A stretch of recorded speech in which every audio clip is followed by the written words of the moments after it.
Okay, so today we continue the topic of secret societies. Last class, we discussed how they come into power. Today, we will look at where they come from and what they believe.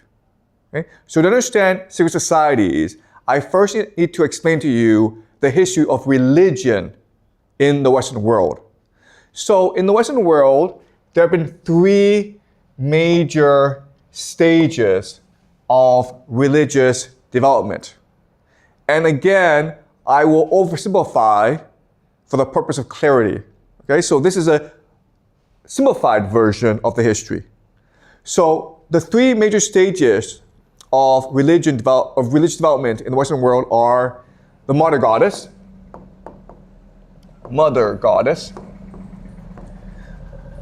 polytheism,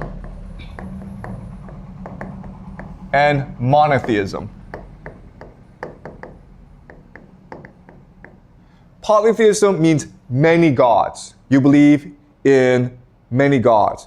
Monotheism means one God, that only one God exists. So the mother goddess civilization came about because of agriculture. And in an agricultural world, you have two problems. The first problem is to make sure that your crops are healthy and you can harvest them in time. The second problem is to give birth, to have as many children as possible to work the fields. Okay, so these are the two problems. And because of that, a religion developed in order to facilitate both, called the mother goddess civilization. So at the center of this religion is the womb. The woman's womb is considered a divine portal from the spirit world into our world. It's almost like a cave, right? In which the spirit world can come out and manifest itself in our world. So the center of this religion is the womb of the woman. And as such, the women are in control. What's really important is to understand that in this world, everything is interconnected, harmonized, balanced together. So the womb is the center of this world, but then you have the stars. Okay, the stars. And of course, this gives rise to astrology. Astrology is the study of the movement of the stars in order to understand its impact on our world. Okay? Then you have, of course, the crops, right? So in an ideal world, all three are aligned together. By studying the stars, you know when to best plant the crops and when to best have children. And in this world, again, it is the women who are in control. They have the high status in society because they believe that women are direct representatives of the mother goddess who rules the world. Usually in this society, the mother goddess is represented as a bird, okay, a bird. Why? Because if you think about it, if you study all the animals in nature, it's a bird that has dominion over the sky. And if life comes from the sky, it makes sense that the mother goddess must be a bird of some sort. But the mother goddess is also paired with a bow, okay? A bow. Why? Because the bow is a symbol of virility and energy. You cannot get pregnant as a woman by yourself. You need a man to do it for you. Okay? So the bird and the bow are the two symbols of worship in this world. Now, this world is very strange from our perspective because there's no property. Everything belongs to everyone. There's no hierarchy. Everyone is the same. And there's no such thing as sex by yourself, okay? So sex is actually a community act. So that these rituals called fertility cults, in which they have sex together. In fact, many men will have sex with one woman. And it makes sense because as a woman, you want to have the best DNA. You want to have the best sperm, right? You don't know who's going to have the best sperm, so just have sex with everyone, and whoever has the best sperm will give it to you. Okay? So that's the mother goddess civilization. Then we switch to polytheism. So why did we make the switch? The answer is war. For the first time in human history, as populations increase, there's now struggle for resources. And what's the most important resource in this world? Do you guys know? The most important resource is women, right? Females. Because it's females that give birth. And so with war, we have a new concept called property. In order to get men to fight wars, you have to give them something as a reward, right? So they get to have a woman, a wife. And now this wife belongs to them and only them. So in this world, what happens is that you now have property, hierarchy, and marriage.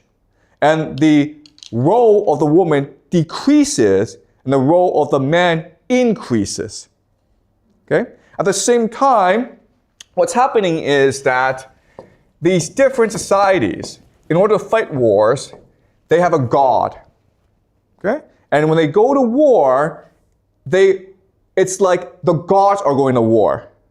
And if you lose the war, what it means is that your god is inferior to their god. So now you have a hierarchy of gods. So to maintain peace, what happens is that if you lose the war, you admit that your god is weaker than their god, and you now must obey their god.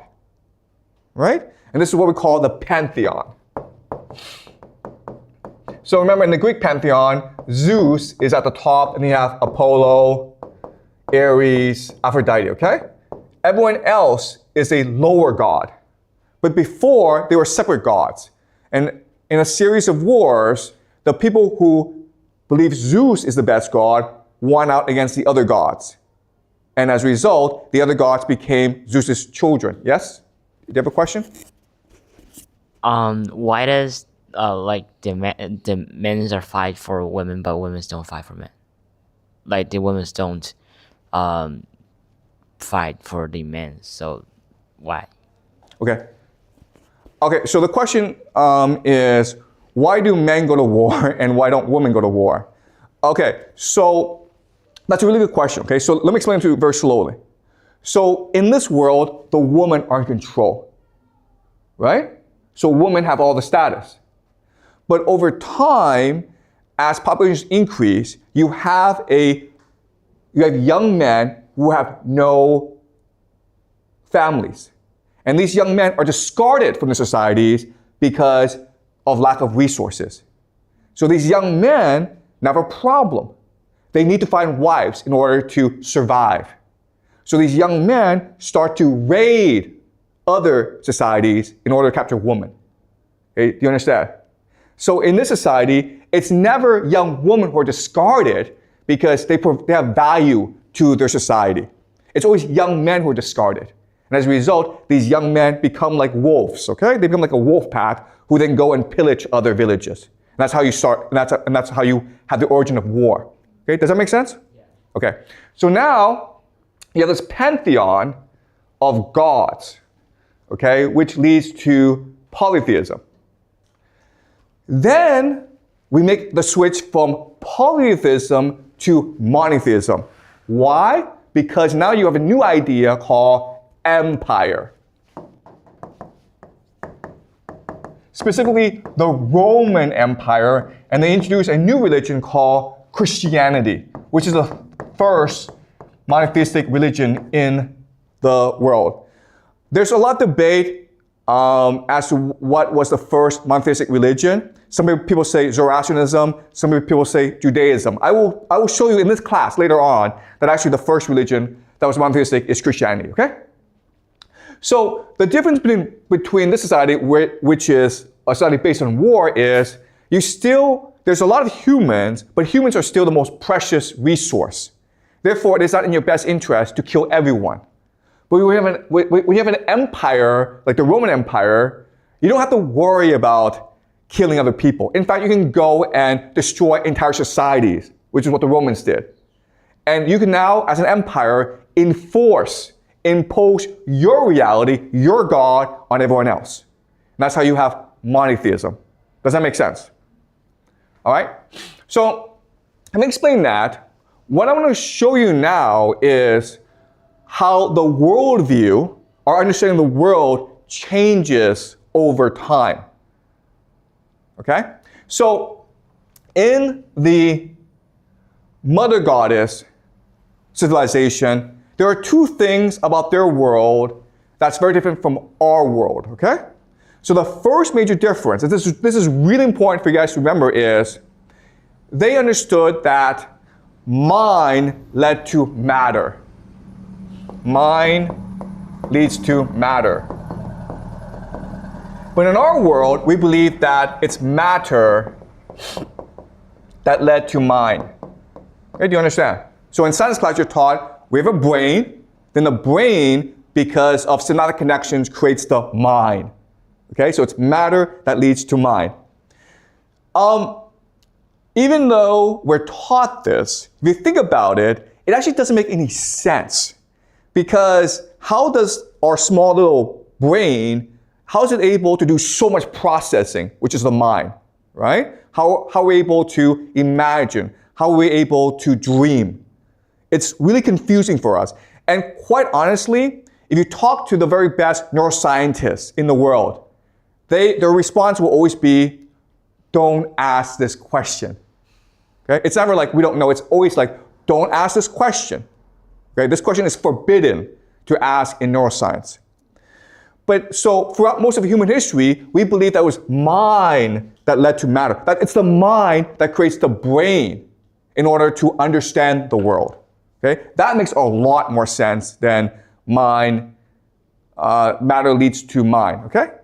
Okay, so that's the first major difference. Throughout most of human history, most societies believe that it was the mind that creates the brain.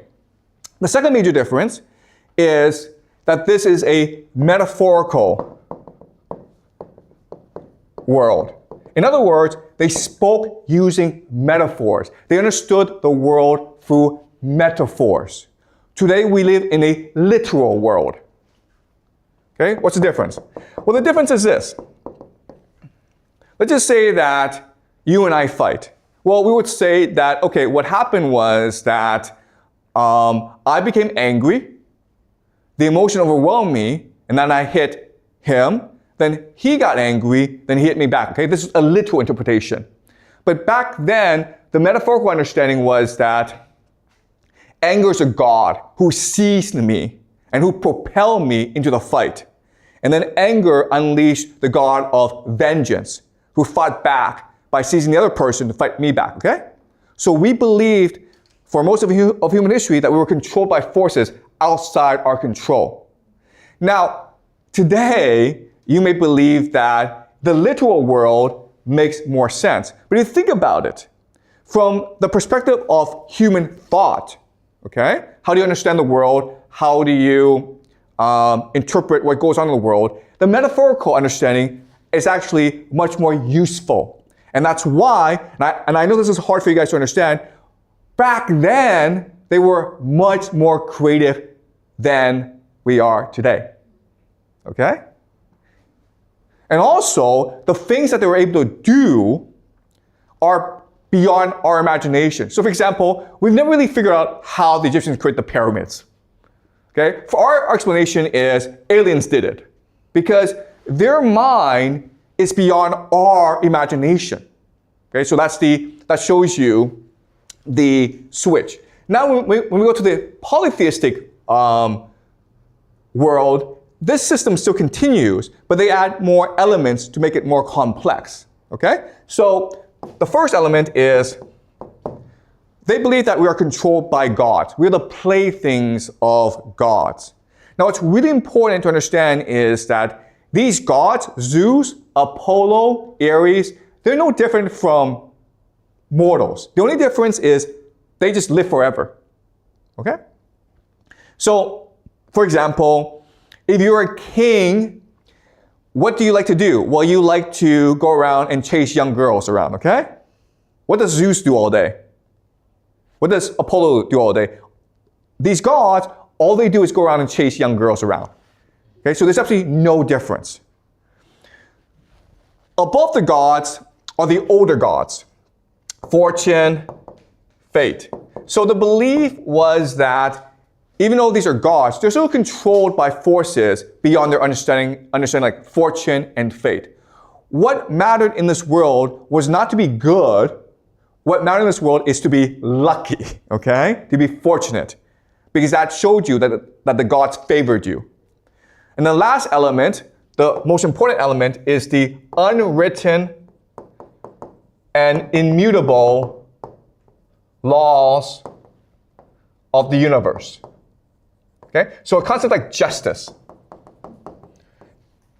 So think of gravity, how gravity gives structure to the universe, right? Well, back then they believed the same thing, where at the most fundamental level, there were concepts that existed like justice. And if you could have the favor of the gods, and you could be very lucky, but if you did things that were unjust, then eventually you'd be punished for it because you're breaking the structure of the universe. Okay? So this was the polytheistic worldview. Now, when you go to the monotheistic worldview, all this changes because now you have a new concept that never existed in human history before called one true God. And this changes everything, okay? Because before, as you can see, humans thought in a very complex, sophisticated, diverse, imaginative way about the world. But now, with the advent of Christianity, it's only one true God. And as such, you have three new concepts that become dominant in this world. These concepts have existed before, but now they're dominant. The first concept is the idea of truth. Okay? If there's one true God, then there must be one truth to the universe. And so when we move towards the truth, that is good, right? But when we move away from the truth, that is evil. So now you have a new concept called evil that didn't really exist before. Okay? You did good things because in this world, it was to your advantage. Now, in this world, if you defy God, that is evil. Okay? And now with truth and evil, you have a new concept called the individual. Before in this world, what mattered was your family, your community, your society, the people around you. Now, with the advent of one true God, the community, the family doesn't matter. What matters is your loyalty, your faith in the one true God. So you can actually step outside your community and just do what you believe is right, as long as you have faith in the one true God. All right? Okay. So these three concepts, truth, evil, individual, are important for you to remember because they underpin modernity. These three concepts, once they grow to a certain extent, they will create modernity, the world we live in. Okay? Our world is controlled by these three forces. Now, what's important for us to understand is these three concepts are beyond the human intuition. You cannot logically, by yourself, deduce or come up with these three concepts.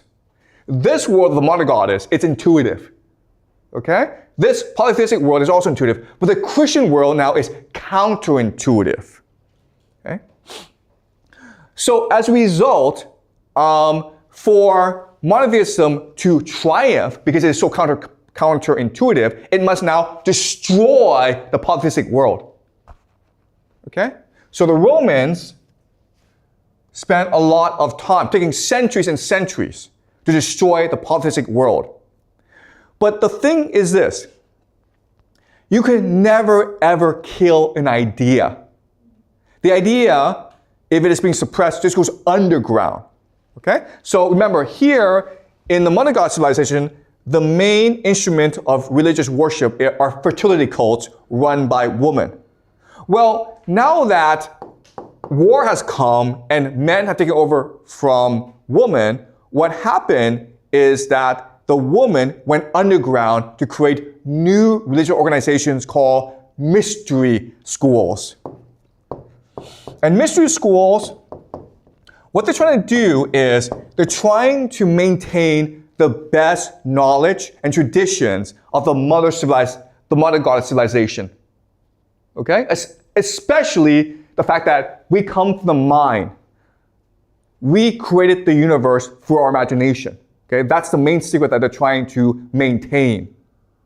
These mystery schools become extremely popular among the elite because they offer great sex. Okay? The elite join these mystery clubs as sex clubs, basically. Remember, in this civilization, what matters is the womb. So they develop all sorts of like secret sexual techniques to please the woman, to make the woman feel as though she's in harmony with the universe. In this world, the Mother Goddess, sex is a mechanism to communicate with the universe, to discover the secrets of the universe. And so they maintain these rituals in the mystery schools. And the most powerful people will participate in these mystery schools. They're called mystery schools not because they're secret, but because everyone is sworn to secrecy. So if you ever divulge what actually goes on in these mystery schools, you'll be punished by death. Okay? You'll be executed by the members. But with the advent of Christianity, these mystery schools now are a threat to the empire. Okay? Because these mystery schools are where the elite, the local elite, hang out. So now what happens is, now they become secret societies. Okay? That's where they come from.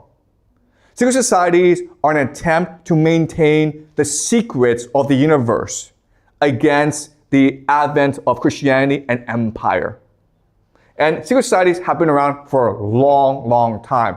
You may have heard of certain secret societies like the Knights Templars, Rosicrucians, the Illuminati, the Freemasons, okay? They're all very powerful. They're still around. Yes, I understand that. But what I'm saying is there are a lot more secret societies that we do not know about and who've been around for much longer, okay? But they're all trying to maintain the secret of the universe, which is that mind leads to matter. That's the great secret of the universe. And this is something that we've always believed and always known, but with the advent of Christianity, this has become suppressed over time. All right? So any questions before I move on? Okay. So now what I will do is I'm going to explain to you Christianity. And I'll explain to you what these secret societies believe, okay? I've already explained to you where they come from, but now what I will do is explain to you what they actually believe about the universe.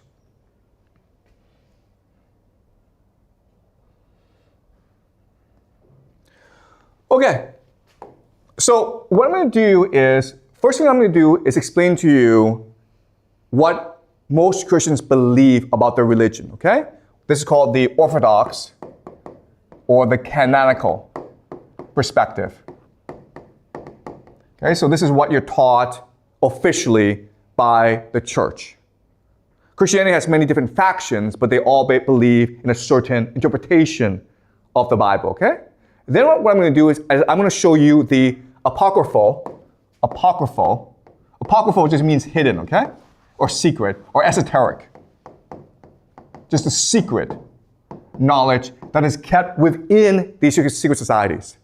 All right, so the Orthodox canonical comes from a reading of the Bible.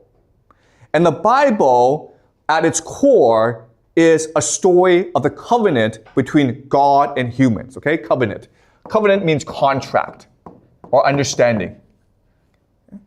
So throughout the Bible, there are a series of covenants, okay? The first covenant is between Adam and God, So you may have heard of the story of the Garden of Eden, right?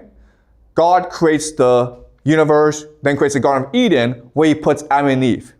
And God says to Adam and Eve, this is paradise. You don't have to work. Just enjoy life. The food is free. The food is plentiful. Every day you'll be happy and free of want. You will live forever. But there's only one thing that you must not do. And only one thing, okay? Whatever you do not eat from the tree of knowledge of good and evil. Just don't do that and you'll be okay. So of course, what do Adam and Eve do? They eat the stupid fruit, okay? So then what God does is he banishes Adam and Eve from the Garden of Eden, and now they're forced to work to grow food to feed themselves, okay? And this leads to society, okay, development of society. God looks down from the heavens and sees that humans now are going to war. They are fighting, they have private property. And God says, I don't want this crap. This is not why I created humans, okay? So he's like, you know what, I'm going to destroy everyone and start over. But then he sees a human that he likes named Noah. And this leads to God saying to Noah, build a ship, build an ark, and save yourself because I will flood the universe. I will destroy the world. So God destroys the world and Noah lives. And then God says to Noah, you know what? That's kind of silly. I shouldn't destroy the universe. I promise never ever destroy the world again. Okay, that is his covenant with Noah. But God sees that humans are still wicked and evil. And he says, you know what? I need to find a man who is good. And I need him to grow a nation that can be the light of the world, that will be the best example of what it means to be a good person. So he finds a man named Abraham, and Abraham, of course, is the father of a nation called Israel. And so this is a third covenant. God says to Abraham, you and your children, your grandchildren, your great-grandchildren are now loyal to me. I see you as the chosen people, and I give you the promised land. Okay, that's what Israel is, a promised land. Over time, what happens is that Abraham and his people, they go off to Egypt. And in Egypt, they become slaves to the Pharaoh of Egypt. And then God is like, you know what? I should check up on the Israelites and see how they're doing. He looks down and he says, oops, they're now slaves to the Pharaoh. So I need now to fix this, okay? So he appoints a man named Moses to free the Israelites from Egypt and take them back to the promised land. When Moses does this, God says, now what you must do is give the Israelites my law, the 10 Commandments. Okay? The law. Because otherwise, I can't trust you guys to behave. Okay? So now this is the fourth covenant. So now the Israelites are back in the promised land, but again, and even though there's laws, they still become wicked and they start to worship false gods. So God punishes them, and God is now looking for a good leader of the Israelites. And then finally he finds a person named David who becomes the king of the Israelites. And God says to David, you are the person I've been looking for all of eternity. You are the best example of what it means to be a faithful follower of me, Yahweh. Okay? And so this is something called the Davidic covenant. The Davidic covenant states that God will always favor Israel as the chosen nation. And the house of David will rule Israel forever. Okay? So guys, quick question here. Who wrote the Bible? Probably this guy, okay? Right? If you have to guess who wrote the Bible, probably not Moses, probably not Abraham, probably not Noah, probably not Adam, probably this guy, okay? Because he's saying that all of these five, okay, I am the best. I'm the person that God loves the most. My family will rule the world because that is God's will. Okay? Now, of course, that's not what happens. Eventually, David has a son named Solomon, and these two are considered the two best rulers of Israel. And this is what we call the Davidic kingdom, okay? The Davidic kingdom, the golden age of Israel. But after Solomon, the Israelites turned wicked again, and then God has to punish them and scattered Israel across the world, okay? And so the last covenant is the arrival of Jesus. What Jesus does is that, first of all, he reasserts the law of Moses and say to the Israelite people, remember Moses and his law, because that's what God wants. Then he sacrificed himself in order to free the Israelites of the original sin. Right? Because God's pissed off at people because people ate the fruit. That's the original sin. That's the first crime of disobedience against God. So by killing himself, Jesus frees humanity of the original sin. He redeems humanity. Okay? Now, the last thing that Jesus does is he creates a new covenant. Okay? A new covenant between humanity and God. From now on, because Jesus has freed everyone from the original sin, everyone can now be with God. You don't have to be Israelite. You don't have to follow the Mosaic law. You don't even have to come from the family of David.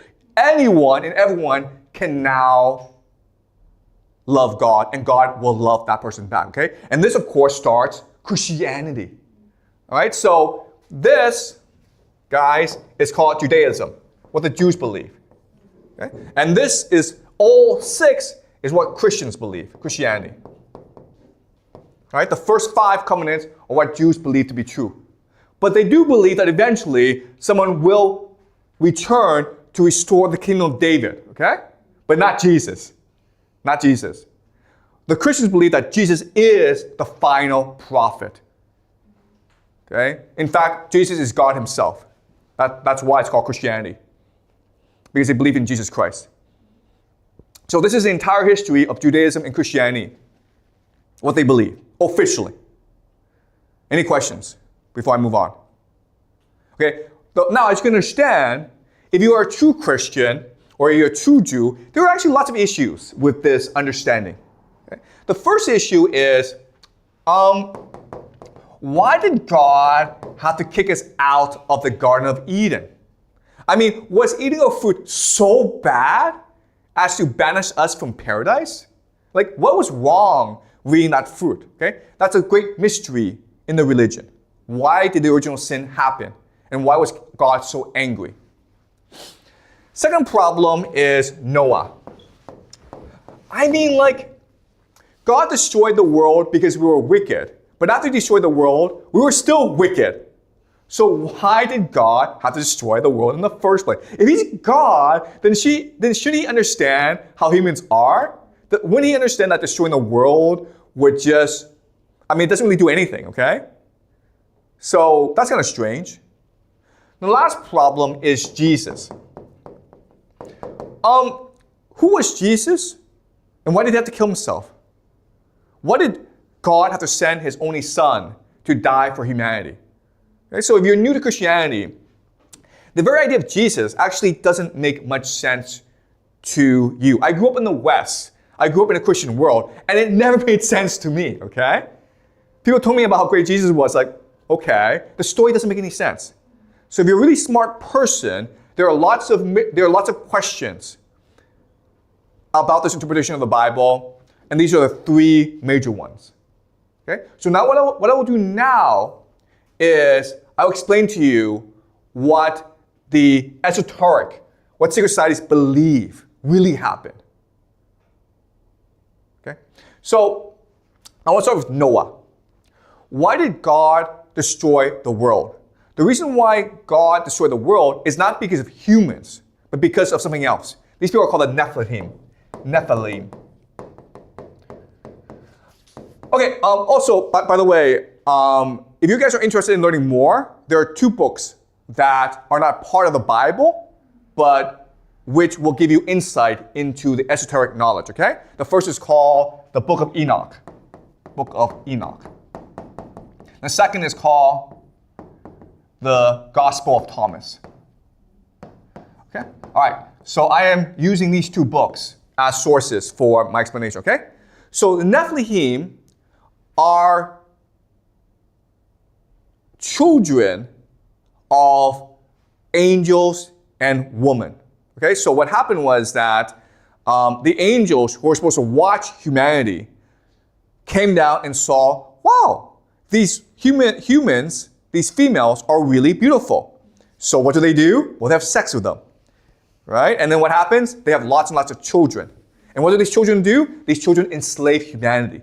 These people are called Nephilim, okay? So if you want to understand what happened, let's do a thought experiment. Let's just say that there's this group of superhumans called the Avengers.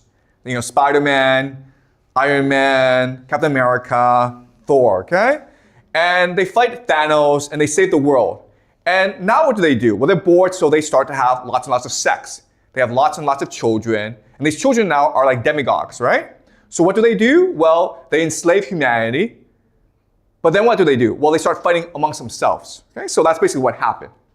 So God had to destroy the Nephilim because they are not natural. Angels and humans are not supposed to have sex with each other. And this creates a new power called the Nephilim. The problem, though, is the Nephilim are divine, and therefore they cannot be killed. So you can get rid of their mortal bodies, but now they become demons who live underground and are in the shadows. And guess what, guys? They're still here today. So these secret societies, they believe the Nephilim are real, and they still control the world. The richest people in the world are actually Nephilim. Okay? Because they've been around for thousands of years, and therefore they're able to control the development of humanity. Okay, so they're called the Nephilim. So that's easy to understand. But now the question then is, wait a minute, why did Adam eat that fruit, and why did Jesus have to kill himself? Well, now it gets really complicated. Okay? So now I need to explain to you what the secret societies believe. Okay? Remember, they believe that mind leads to matter. What does that mean? Okay? Let me explain what this means. Mind leads to matter. In the beginning, the true God is called the monad. Okay, the one. So just think of this as the core of the universe, the sun, the divine sun. The monad is so powerful that when he breathes, okay, he vibrates divine energy. And over millions of years, this divine energy creates new life forms. Okay? So the first life form are called the dyads. Dyads are just pairs, okay? Usually male, female, that are children of the monad. And they're able by themselves to create new universes as well, okay? So the dyads start to emanate, okay? So the entire universe is vibration. It's vibrational energy. It's the breathing of these cosmic beings, okay? And over time, over millions of years, these vibrations become atoms, which then leads to matter, okay? That's what they mean by mind leads to matter. Now, one of these dyads, named Sophia, decides, you know what? I can be just as good as the monad. What does the monad do? The monad is able to propagate by itself, by himself. He doesn't need to mate. So Sophia says, you know what? I'm going to produce something by myself. I'm going to have a child by myself to prove I am the monad, okay? So she does this, and she creates a new being, okay? A new being. This is called the demiurge. There are different names. We'll call them the demiurge. The demiurge is a monster, a monstrosity, because it goes against the natural order. So then Sophia is like, oops, I shouldn't have done that. So what does she do? She abandons the monstrosity. She throws him away and hides him in a sea of clouds. So no one knows he actually exists. Okay? Even the demiurge doesn't know he exists. The demiurge does not know about this world, right? Therefore, he believes that he must be the one true God, capable of creating new life. So what does he create? Us. Okay? He creates the planet Earth. And then he creates Adam and Eve. Okay? That's what a monster would do, okay? Look at this history. What kind of God would kick someone out of paradise for eating a fruit? A monster would do it, right? What kind of God would kill a people for no particular reason? A monster would do that. Okay? What kind of God would demand that a people be loyal to that person? A monster. What kind of God would enforce his will on a people? A monster. What kind of God would say to someone, you're the only person I like, everyone else I hate? A monster would do that. Okay? So, in other words, the true secret that these secret societies are trying to keep is the God we worship today is the false God. And we are actually in a prison created by this false God. And that's who Jesus was. Jesus was a cosmic being sent by the monad to tell us the truth about the world. And that's why he died, because the Roman Empire could not allow people to see the truth. If I told you the truth, you would know it right away. You would wake up. Therefore, the truth tellers must be killed. Okay? So that's what these secret societies believe. They believe that the monad exists, and the mind of the monad is what creates the universe. And Jesus was sent to remind us that even though we're in a prison, there's still the monad in you. There's a spark in you, a divine light in you that you can activate. And if you activate it, then you will return to the monad. You will see the truth for yourself. And when you die, your soul, which is part of the monad, will want to return to the monad and can escape this world. But to activate this light, you must be a good person. You must love one another. You must reject money and materialism. And grades, okay? Grades in school. You must reject competition. You must reject material wealth in order to pursue spiritual happiness. Okay? That was the message of Jesus. Now you can imagine that the powers that be, the Nephilim, were not like this, okay? It's a direct threat to Nephilim, who now control the prison created by the demiurge. It's also a direct threat to the demiurge. And that's why these secret societies have been, over the centuries, been repressed, been executed, okay, been massacred. But they believe that it is their duty to protect this secret, because only by protecting the secret can humanity be ultimately saved. All right? Does that make sense? Okay, any questions? All right? So you have the official version, which is what you're taught in school, but now you have the secret version that is only taught in secret societies. The other thing about secret societies that's really important is they believe that most of us cannot accept the truth. If I told you this, you think I'm crazy and report me to the police. Okay? Therefore, they can only wait for people to wake up by themselves and approach them. And if you approach them, then they will test you, and then they will reveal the secret of the universe to you. Okay? And that's why these secret societies were founded, and that's why they've been so persistent and so successful over the centuries. Right? So now the question is, okay, this is a great theory, but how do we know it's true or not? How do we know that this is actually what they really thought? Well, we know because in poetry, in literature, the members of the secret societies have embedded the secret within the poetry. So if you're able to analyze the poetry properly, you will see for yourself that this is true. Okay? So what we're going to do is we will study today the greatest poem in the English language called Paradise Lost by John Milton, who actually was a member of these secret societies. Okay?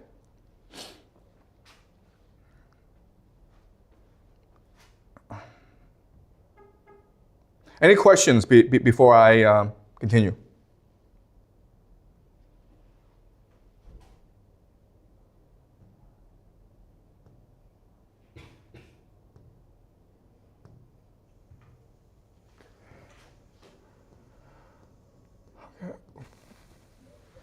Okay, we're going to read Paradise Lost, okay?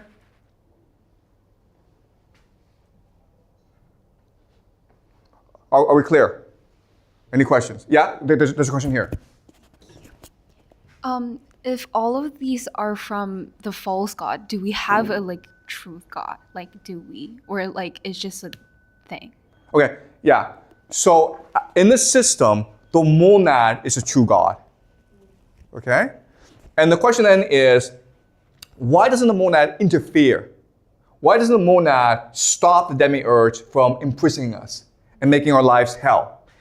And there are two explanations for why this is happening. Okay? The first explanation is that the monad does not interfere in material affairs. Okay? Because the monad it's all mind. And also, we have the capacity to reject this world and return to the monad. Right? So why would he force us to do what we don't want to do?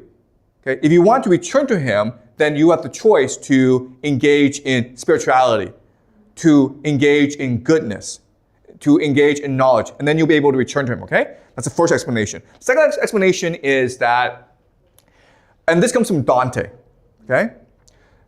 The monad is a force that is eternal, perfect, and immutable, and therefore the monad has no imagination. But how do you grow as a being? You grow through the imagination.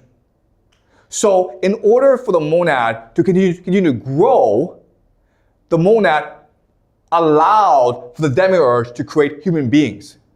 Because as human beings, we are flawed, we make mistakes, we commit evil. But by committing evil, by making mistakes, we expand the imagination of the universe. Okay? Which allows the monad to expand, okay? So in this perspective, what is happening is that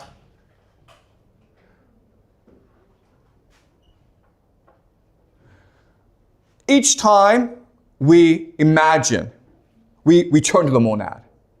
Okay, so it's hard to understand, but the monad, it's there, it's eternal, but it's also becoming, it's also moving.